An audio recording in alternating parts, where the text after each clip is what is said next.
Как да намериш перфектния си клиент с AI за 15 минути? В следващите минути ще видиш точно от какво се състои един перфектен клиентски аватар и как да го дефинираш за твоя бизнес или стартираш такъв. Аз съм Калян Йонов, основател на Cliental AI и дълго време се мъчих да дефинирам клиентския аватар, както за моят бизнес, така и за бизнесите, с които работим. Губих време, пари и енергия в неефективни кампании. Но след като открих тази система и тези прости принципи и създадох специален софтуер в ChatGPT, целият процес отнема около 15 минутки вместо седмици. Изгледай видеото до края, за да разбереш самата концепция, защото в края ще ти покажа и Custom GPT софтуер, който прави всичко това автоматично и лесно, но ако не разбираме основните принципи, дори и той няма да може да ни помогне. Един бърз блок преди да започнем. Абонирай се за канала сега напълно безплатно, като цъкнеш червения бутон, и ако това не е най-полезното видео за намирането на перфектни клиенти или клиентски аватар, което си гледал и софтуерът не ти помогне, абонирай се. Но ако ти е полезно, ще продължаваме с такива видеа как да превърнеш AI в своя суперсила и как да използваш социалните мрежи за привличане на повече клиенти. Сделка? Добре, нека започваме. Започваме с един много бърз пример, защото съм открил, че хората разбират най-добре с примери, когато могат да се го представят, и целта е тук да се трансформираме, а не да се информираме. Следователно, имаме сега един бизнес без ясен аватар. Да кажем, че това е Марио, стартира онлайн фитнес програма и таргетира хора, които искат да отслабнат. Между 25 и 45 години и рекламите му казват: отслабни бързо с нашата програма. Следователно, какъв е резултата? Рекламите му струват скъпо, защото таргетират твърде широка аудитория. Замислете си колко хора искат да отслабнат, почти всеки втори. Хората, които се свързват с него, постоянно питат: подходяща ли е за мен, колко време отнема, работи ли наистина, всякакви такива въпроси, и следователно това му ускъпява целият процес, защото или губи време на продажбени разговори, или хората просто не купуват, трябва да дава много пари за реклама, трябва да прави много съдържание и така нататък. И дори да прави органично съдържание, то е толкова общо, че не изгражда доверие в клиентите. Тоест, говори някакви общи неща, което е правилно за неговия случай, но примерно яш по-малко калории, отколкото гориш, ходи 10 000 крачки, неща, които хората вече знаят. И следователно продава трудно и бавно. Няма хора на сесиите си, на менторските сесии, има 9 човека, заливат го с въпроси, не са доволни. Хората, които тренира, виждаме, вече е изморен от всички тези неща, не спи, защото се чуди какво да прави. Хората, които тренират, са напълно начинаещи и следователно едвам се справят. Не може да ги персонализира толкова много тренировките, т.е. са общи, някои не се справят, някои се отказват и така нататък. И всички бизнес показатели са надолу и се чуди какво да прави, дали да започва работа като, да кажем, фитнес треньор в фитнес вече, не на свободна практика. И нека да видим и обратното. Нека да кажем бизнес с перфектен клиентски аватар. Да кажем, че това е Мария и също предлага фитнес програма, но ето какъв е нейният аватар. Виждате колко сега е подробен. Емилия на 34 години, майка на 2 деца, работи фултайм в кооперация, няма време за зала, опитвала е 5-6 диети, които работят временно. Страхува се, че никога няма да се върне във форма от преди бременността. Иска да се чувства уверена на плажа това лято и да впечатли съпруга си. Така следва инфлуенсъри като Кайла Ицинес, не знам коя е тя, просто така го дефинирахме с AI, по ще ви покажа как, и не иска екстремни диети или 2 часа тренировки дневно. И виждаме колко по-ясен е. Тоест, рекламите на Мария казват: за заети майки, които нямат 2 часа на ден за зала, 20-минутни тренировки за дома, които работят докато децата спят и без екстремни диети, само един хранителен план, който не е нужно дори да се следва. Да кажем. И следователно, какъв е резултата в този случай? Рекламите изтруват по-евтино, защото таргетират точната ниша. Мета много ясно дефинираха на последните си лайвове и на последните събития, че много инвестират в AI и следователно рекламите стават, AI дефинира на кой точно да дистрибутира тази реклама, понеже AI вижда какво се говори във видеото, дори и на български, дори вижда и визуализациите, вижда какво се говори и те печелят от това ние да печелим и следователно, защото ще им даваме повече пари, защото това ще ни се превърне в унията, и следователно много по-лесно вече се намира точния човек, когато говорим точните неща. И рекламите струват по-евтино. Хората, които виждат рекламата, си казват: това е точно за мен, не е поредната, примерно, отслабни бързо програма за 30 дни или така нататък. И следователно дори може да продава директно без продажбени разговори, ако е такъв бизнес модела, или ако има разговор, той може да е кратък, защото човекът вече е решил с съдържанието, което е било точно за него. И тук е много важна нотка искам да вкарам, може да продава на по-висока цена. Защо? Защото когато нещо е точно за хората, например, нека да кажем, много ясен пример. Едни ортопедични стелки, които не са по вашия крак, колко бихте дали за тях и дали бихте дали пари? Говорим примерно за първия пример. 20-30 лева бихте ли дали? Или по-скоро бихте дали между 100 и 150 лева за ортопедични стелки, по вашия крак? Много по-добре. И следователно бихте ли дали 1000-1500 дори нагоре програма, ако сте майка с 2 деца и искате точно програма, която е работила вече и за 300 плюс майки, или пък искате програмата на Марио за 100 лева, но не знаем дали ще работи за мен. Тоест, не си сигурен дали ще работи за теб. Мисля, че е ясен отговор, така че може да продаваме на много по-висока цена, което е много, много важно. И следователно така може да даваме и повече за реклама, да не излиза уникално. И когато правят следващата стъпка, ясно е, записване или безплатно обучение или нещо безплатно да вземат от нас, правят много по-лесно, дори и да е платено, нали, това нещо, примерно не безплатно обучение, ами обучение за 49 лева. Много по-лесно правят тази стъпка, ако не искаме, нали, бизнес плана да работим индивидуално. И още нещо много важно, понеже ние много често засягаме безплатно съдържание, органичното съдържание работи перфектно, защото всеки пост резонира с точната аудитория и изгражда доверие много бързо. Защото ако правим видеа само с, нали, това как ето упражнения за бременни, смисъл не за бременни, ами за след бременност, които могат да ви помогнат, алгоритмите искат точно на тези хора да ни дистрибутират това съдържание и много по-лесно ще ги достъпим и това ще е примерно една аудитория от 5000 човека, която е ясно само за жени след бременност, 2-3 години след бременност или 1 година след бременност, 5000 човека такава аудитория, ние може да продадем буквално на всички някакъв продукт. Така че много е важно това да се каже и разликата.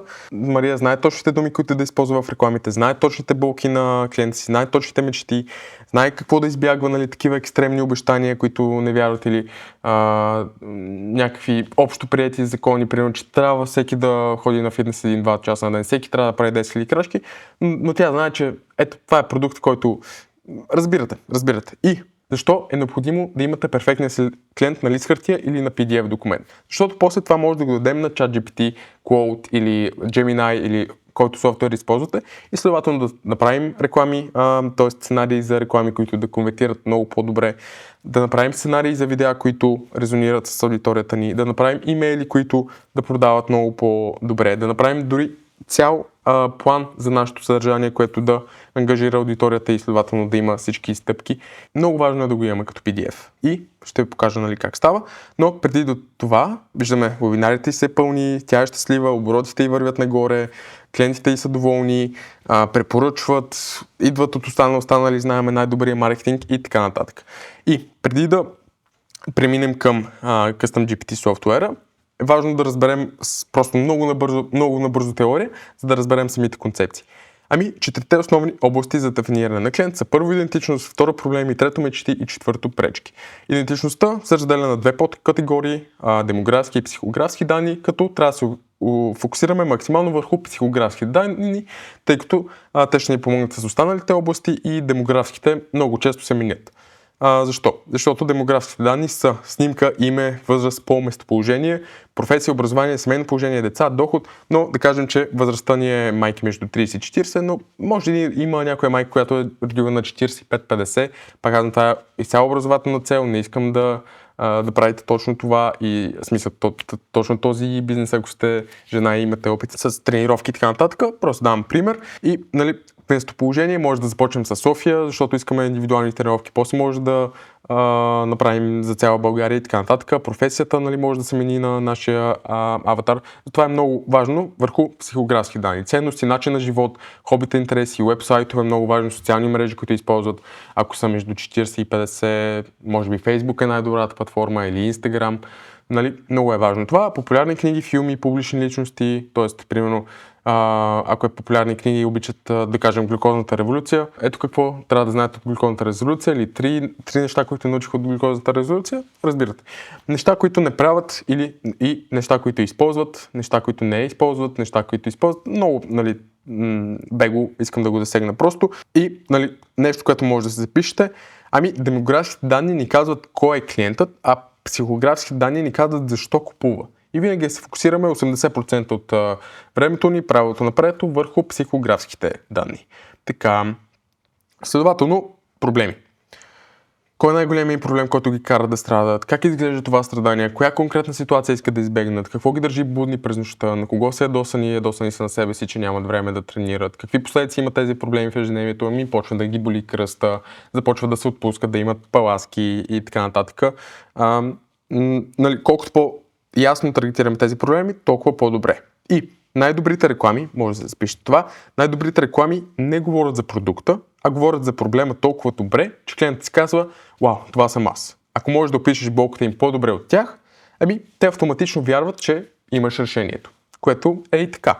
И следователно мечти. Какво искат повече от всичко друго? За какви сценарии мечтаят? Как би изглеждал живота им, ако проблема беше решен? Чак да изглеждат в най-добрата си форма, съпруга им щеше да им обръща внимание повече, нали, това в рамките на шегата, и приятелките им щяха да завиждат.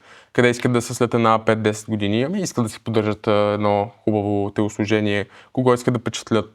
Разбрахме кого. Ако се бъдат утре... Да, много просто на бего искам да ги мина. Може да се запишем това. Хората не купуват продукти, както знаем, и не ги интересува нашия продукт, купуват бъдещата версия на себе си. Твоята работа е да нарисуваш тази картинка толкова ясно, че да не могат да устоят. Нали?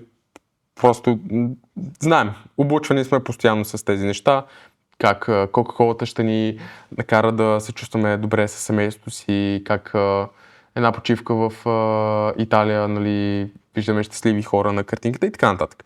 И следователно пречки, какво ги спира да постигнат мечтата? Защо се понасяли проблема толкова дълго? Нямат време, имат, както установихме, работа в корпорация, нямат време, имат 2 деца, трябва да обръщат внимание на тях и така нататък. Нямат време, пак казвам, за да предложим 20-минутна тренировка.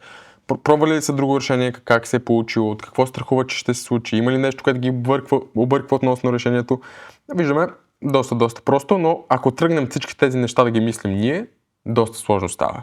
И следователно ще видим как ChatGPT и Custom GPT-то, което създадохме, ще ни помогне. Основно, записваме си нещо за всеки момент. Всяка пречка, която не адресираме в оферта си, е изгубена продажба. Защо? Ако знаеш, че страхуват от X, кажи им как ти решаваш точно X. Нямаш време да ходиш 1-2 часа на ден на фитнес, защото децата ти няма кой да ги гледа, или защото тук що си родила и така нататък. Виждаме колко по-ясно става, нали, нашето послание. Продължаваме към Custom GPT, което може да се достъпи долу от описанието. Така, ето го, изгради своя аватар. Да, този член ще ни помогне за 15 до 30 минути да създадем супер ясен и конкретен аватар за идеалния ни клиент и минаваме пак през тези 4 стъпки. И нека да кажем, че сме... хайде нещо различно да изберем, че сме тенис треньор. Нека да започвам с да действаме. Нали, това е целта реално на това видео, да ви потикне към действие, да започнете да действате, да започвате да използвате тези инструменти и така нататък, за да спестявате време и следователно да достигнете до правилните хора. Така. Ето, какъв продукт или услуга искаш да предлагаш в момента, или ако не е напълно ясно, може да ми кажеш какви умения имаш, т.е. нали, подходящо за хора, които първо искат да стартират, с какво би искал да помогнеш на хората и така нататък. И сега може дори и с говор. Ето, говорим. Тенис треньор съм, всичко на български. Тенис треньор съм и искам да тренирам хора между 25 и 45, които имат стабилен доход, стабилна работа, но нямат време за фитнес или не искат да ходят на фитнес да се отдървят. Тенис е перфектното хоби за тях. Не искат да се състезават, ами искат да им е хоби и да се научат на правилна техника. И това не е нужно, нали, да е супер конкретно, дори ако кажа тенис треньор съм, то ще ме пита още малко въпроси сигурно и така нататък. Просто исках да спестя, нали, това време. Ето ти си тенис треньор, като активно хоби, така. Ето, и искам да потвърдим, нали, какво точно предлагаме. и може да му кажем, дори пак, ако не просто пишем така едно и отговаряме на въпроса. Така, индивидуални тренировки с възрастни, може да са двама души, но да се познават, в смисъл да са двойка или пък приятели и е изцяло 100% на корта присъствено в град София, като са начинаещи. Всички хора искам да са начинаещи, за да може да бъде максимално дълъг пътя, за да може да имат максимално много тренировки с мен и така нататък. Знаем, тенис треньорите, това е перфектният клиент за тях, понеже в началото няма нужда да тичат и така нататък. Готово. Така, 100% присъстване, само начинаещи, фокус върху правилната техника, за ети хора с стабилна работа, няма да има проблем парите, които ще ни дават, нямат време за фитнес, не искат фитнес среда и така нататък. Добре. И следователно, това е може би най-важната част. Мисълта ми е, че тази психографска идентичност, не психографска, ами демографска, можем да му кажем генерирай. Ето, ако не си сигурен за някаква точна, не знам и ще предложа варианти. Просто му казваме не знам, понеже не искам да занимавам да мисли имена, възраст, пол, локация и така нататък. И следователно то ни ги генерира. Иван, на 30 години, IT специалист, между 3 и 6 000 лева месечно, локация София, дадени даже и квартали, семейно положение, работи много, седи дълго време на компютър и така нататък. Или пък Мария, така, кой от двата ти е по-близък до идеалния клиент, може да си изберем с кой ни е по-окей да работим, да кажем, че аз съм мъж и много по-лесно ще накарам Иван да ми стане клиент, отколкото Мария. Следователно, ето, даваме си Иван като перфектен клиент и той ни генерира вече психографията. Рационален, практичен, зает, цени времето си, иска резултат, но без излишна драма, здраве, енергия, баланс между работа, качество пред количество, да инвестира в неща, които имат смисъл, да изглежда, да се чувства поддържан, не като фитнес маняк, да е гъвкав, тениса така е доста добър спорт за това. Така, хобите, интереси. Ако нещо не ни харесва, тук ни пита. След потвърждение минаваме към стъпка 2. Това ли е човека, който искаш да тренираш? Да, много точно. Да, но искам да пипнем примерно Хикс.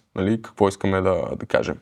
И сега за целта на това видео бих казал всичко е точно, но ако има нещо пак, което ви притеснява, може да си го цъкнете. Така и продължаваме с проблеми, липса на движение, знае, че трябва да се движи, фитнесът не му допада, започва фитнес, но се отказва, постоянно усещане за отдърване, липса на време, ниска мотивация, несигурност да започне нещо ново, не иска да си губи времето, така да започне спорт, да се откаже след 1-2 месеца, не иска да си плати, но да няма резултат, също не иска и така нататък. Иска спорт, но без създателен натиск, иска да започне сигурно и правилно и да. Следователно, ето, нека да го кажем сега. Да, супер е, като бих казал, че може и да ходи на фитнес, просто иска да се намери друга форма на спорт, която да е да прави кардио, както се казва, и следователно да се научи на правилна техника и да се запази от контузии, което е най-важното при тениса, защото ако се научим грешно, после няма оправене. В смисъл, навика си е навик. Примерно, нещо, което не ви харесва, си го поправяме по този начин. Това много вдига в стойността на услугата, ще се ни се блазни ChatGPT, но да. Така, несигурност да започне без основа. Не иска да се чупи тялото. Добре. Нека да кажем от сега да. То даже ни отиде на следващата стъпка. Да. Просто да не губя време. Така, след 12 месеца иска да играе спокойно, знае какво да прави на корта, примерно да играе с приятели и най-добре с нас, естествено, но да, ако сме добър треньор, със сигурност ще играе с нас доста дълго време. Тук това не изключва ценността на продукта и ето и нашата, т.е. стойността на услугата ни, говоря за колко добре се представяме, колко добър ни е продукта или услугата. Тази перфектния аватар може да стане и за продукт. Примерно имаме, тук виждам газирана вода или газиро, там примерно имаше някакви такива неща. И ето ни клиентския аватар. Реално, проблеми, мечти, пречки и следователно, ето тук съм вкарал една много добра книга, която може да научи тенис правилно от нулата, т.е. започва да ни изкарва примерно да сгубим конкретна оферта или пакет, да напишем текст за реклама, да направим стартова програма за начинаещи. Т.е. може да се продължите с това, но аз това, което бих направил, ето това бих си го копирал Ето така, по този начин. Нали? Копираме го и го слагаме в един Google Docs. Сега ще ви кажа защо. Ето, имаме го това нещо. След това си го изтегляме като PDF и следователно, когато си правим някакви сценарии за реклами и така нататък, можем да го добавим по този начин в документа ни, в ChatGPT или Claude, нали, по-добър за такива неща. За сценарии говоря, слагаме си го и следователно вече знае какъв ни е перфектният клиент и просто му казваме напиши сценарий за Facebook Ads, нали, доста неща са, примерно ти си професионален копирайтер и така нататък, но има вече този бекграунд и следователно няма нужда да му пишем всеки път, да губим време, нали, 10-15 минутки, вече го имаме, като имаме и всички тези други неща, нали, може да свършите с нас за достъп, доста по-лесно става целият процес, така че това беше, надявам се да е било полезно, да не се отобонирате за канала и следователно да съм спестил на някой, ако те първо започва, а дори те първо да не започва, доста от бизнесите, с които работим, нямат това нещо в началото, не в началото, ами дори примерно има бизнеси, с които от 3 години са в сферата на бизнеса, т.е. развиват бизнеса си и още няма такъв перфектен клиент, който им, пак казах, ускъпява реклами, съдържание, маркетинг усилия и така нататък. Следователно продукта им не е толкова качествен. И за малко да забравя, във Viber групата ни качваме супер полезни неща всекидневно, така че има достъп за нея от линка в описанието на това видео. Ако не сте, може да се присъедините, напълно безплатно е. Това е, до следващото видео.